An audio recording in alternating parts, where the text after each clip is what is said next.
All right, so today me and Nick Pell are discussing games that we think might be the game of the year, and that's going to include games that we already played, and then games that we haven't played but look like they might just come in and be the greatest thing of all time. Probably not, but maybe. So, without any further ado, I'm going to let Nick start off with games that we've already played this year up until we are in September now, and they might be the game of the year, and then we'll discuss three that we think might even be better than the ones we played. My number three is The Order 1886. This came out in February, and it was one that I kind of stalled on playing for a while, but once I just spent the night just running through the whole game, I had a blast with it. I thought the story was fantastic, and it doesn't have a ton of replayability, but for the 8-hour drive that you have, it's a really fun time. Number two is just came out last week, Until Dawn. This was easily one of the best horror experiences I've had with a video game. And the tension was just fantastic throughout the whole time. I never knew if I was going to get killed just walking around a corner. And it just playing it in a dark room with the lights off and everything, it made the game just so good. The story is really good. And it also doesn't have a ton of replayability, so that's why it's not the number two. Just because a lot of the choices ultimately don't affect the story all that much. But my number one is Batman Arkham Knight, at least at the moment. This is easily the best installment in the Arkham franchise. I had a ton of fun playing it. I pretty much played through the whole game in less than a week, and just had a blast the whole time. I didn't mind the Batmobile as much as a lot of people did. It took some getting used to, but once you kind of just get into the feel for it, it works really well. So, Batman Arkham Knight is right now my number one game of the year. All right, well, before I start mine, I fucking hated The Order, so that is like one of the worst games I played this year. Right. But on a side note, I do actually, my number three is actually your number two, Until Dawn.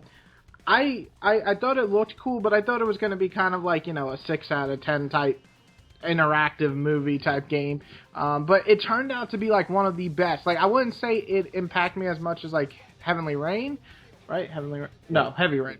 But it definitely, I love the choice system. I like the characters. I thought they actually had character development, which you don't ever see in, let alone games, but horror movies in general. So I just really liked it. Like you said, some of the big surprises and twists were pretty fun in that game. So definitely Until Dawn is up there, and it's my number three. My number two, right now, it's got to be Metal Gear 5. I don't think it's a perfect game. I don't even think it's the best in the franchise, to be honest. But when I first put it in, the opening just blew me away, and then it kind of slowed down a lot. There isn't as much story as previous games. It's really more of a totally different... It's fucking Far Cry in third person is what this game is.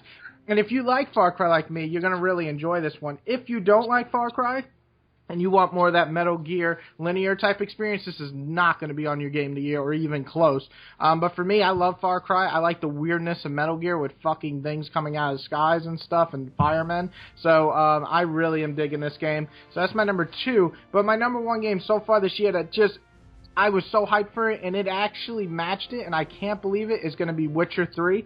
This game really, really just surprised the shit out of me. I was like totally expecting it to be great, and then it was fucking extraordinary. It's better than 2, and 2 is one of my favorite RPGs of all time. So I really love Witcher 3. It's going to be really hard to top that. But we have, and just an honorable mention, it was so close between Until Dawn and Dying Light. I don't know if you played Dying Light. I did. I had a roommate in college who played a little bit of it, so I've seen gameplay and whatnot, and it looks really fun. I'm just waiting for the price to go down a little bit. Yeah, it's just, wow. In terms of fun, like, the story is so stupid. But, oh, God, the gameplay. I played that shit 20 hours. One day, I played 9 hours straight. I was sick. It was a sick thing. But it was a beautiful game. So, definitely really close to Until Dawn. I think Until Dawn just surprised me a little bit more. So those are my three that I played so far that I think could be Game of the Year material, or definitely in the top. But as far as games that are coming out, there are so many, and it's just crazy. I didn't even look through the whole list because I have three in my head that I think will be the Game of the Year. But I'm just going to list one before I get to the three. One that I'm really excited for, despite I know it's not going to be perfect. The Tales of Zephyria or whatever, I can't say the name. I just really love the fact it's on PS4, and that's the only game really coming out that's 2 players. But yeah, anyway, I can't wait for that game. So the 3 games that I really think are just going to blow me away, and this is so hard because I love Halo 5, but I'm going to take it off the list because I expect it to just be Halo 5, another Halo, fun as fuck, but I'm not going to put it on my top. Divinity, I never played this game on the PC, and I am really excited to play this game for some reason. It just looks really fun. It's 2-player, both online and offline. That's fucking phenomenal. You don't ever see that anymore. And it's got to be on my list of like, oh my god, I got to play this game. So I think it might be one of the best games this year, because it was one of the best games last year. And then another game that I am really, I mean, this was hard because I know a lot of people are going to just shoot me after this video. I am going to put number 2 as Tomb Raider. I really am really excited for this game. I know a lot of people have problems with Tomb Raider, the reboot. I don't know why. I think it is one of the best games last generation, and I played it 3 fucking times. I'm going to play it 4 times when it comes on the Xbox free this month. So 4 times. I don't play games very often replaying them, but I am going to play this a 4th time. So number 2 just looks like that, but better. And then my number 1, and I know people are just going to flip the fuck out because they're like, where's the games that I love? I'm going to put Xenoblade Chronicles, right? Is it Chronicles now? Or 2? Whatever it is. On Wii U. It's the only Wii U game I've been excited for since I got my Wii U, and it just looks phenomenal. It's like mixing everything I love about anime, taking all the cliches and kind of turning it upside down, and then you got to ride fucking robots. I mean, it's just, this game, I just can't wait. So these are the 3 games that I think are going to take my Game of the Year, one of them, but right now it's going to be really hard to top The Witcher 3 for me. I gotta agree with your honorable mention with Halo 5 because I mean I'm gonna get it obviously, but I'm pretty much just gonna play through the story. I never really enjoyed multiplayer with those types of games because they just end up really repetitive for me. So I am very excited for Halo 5, but did not make my list. But my list is somewhat different than yours. You had one of the same titles as I did. So this will be interesting. Number 3 for me is Assassin's Creed Syndicate.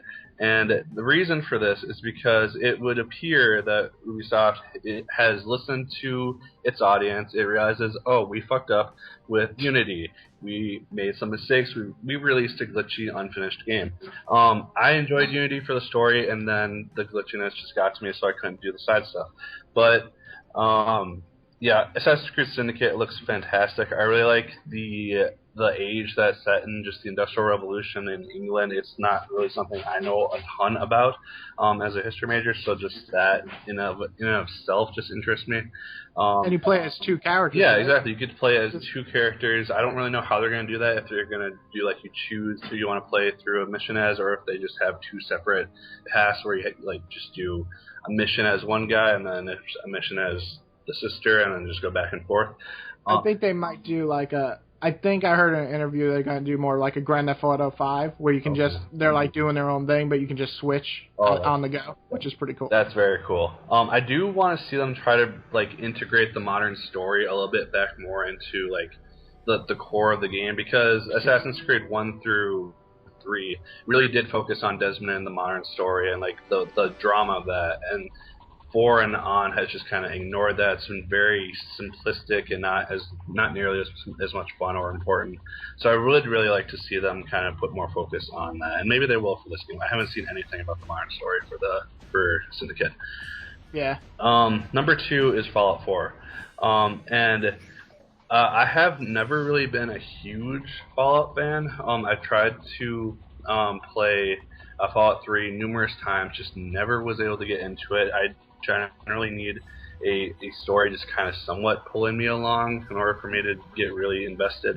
But Fallout 4 looks fantastic, and I think this is definitely the one that's going to get me invested into the franchise and just really make me love it again.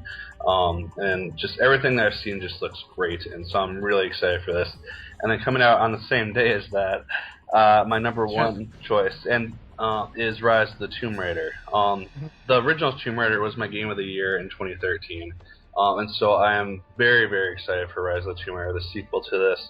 I think it looks fantastic. I'm really excited to see what type of story they put Laura through in this new adventure, and just everything I've seen looks fantastic. I played through the first one obviously on 360 when I originally had it, and then I replayed it on PS4 recently, and I just loved it just as much. It was the first game in a very long time where I was able to just engross myself into the game and just dive into it and not really worry about achievements or trophies or anything. Just involve myself in the story and just play it as a game and not just as an award system.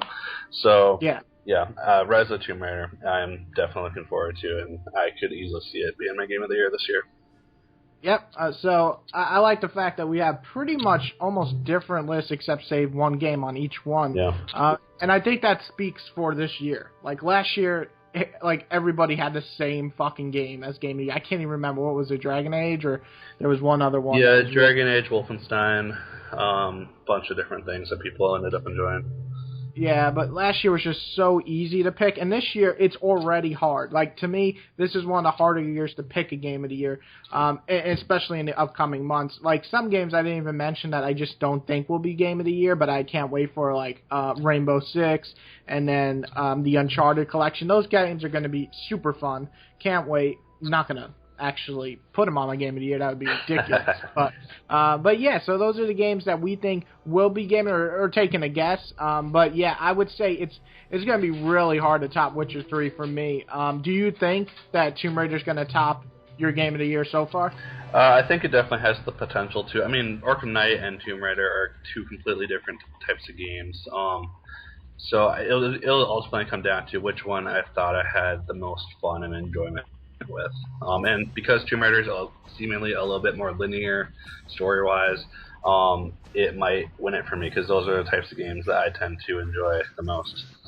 Yeah, and I actually, real fast, that seems to be a trend that games are going away from, especially games that used to be linear, are making it very open world, and that's not always a great thing. And I think that's a big thing with Metal Gear is people are kind of like, what the fuck? We want just a story. And me, I'm more like, oh, well, the story's already retarded, so, no.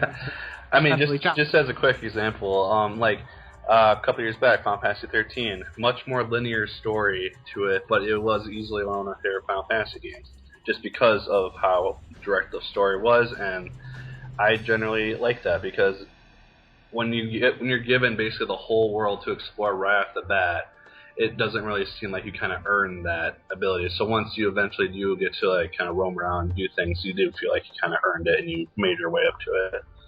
Yeah, and I think it's a big thing with, and some games benefit. I think Witcher 3 is the biggest example where it actually benefited when making a huge world. It's actually fun to just explore, because you can actually die and find treasure and all this stuff. But then there's games like Dragon Age where I really wish it was more linear, because I didn't get invested in that story nearly as much, because there was so much minor shit that you kind of got addicted to doing, and by halfway point you're just like, and I'm done with this game. So anyway, off topic, these are the games that we think are just going to be some of the best games this year. Anybody who's watching, list yours below what you think are going to be the game, or what you think is already game of the year, and what can actually top it.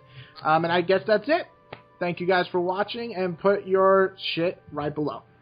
Don't actually shit below, but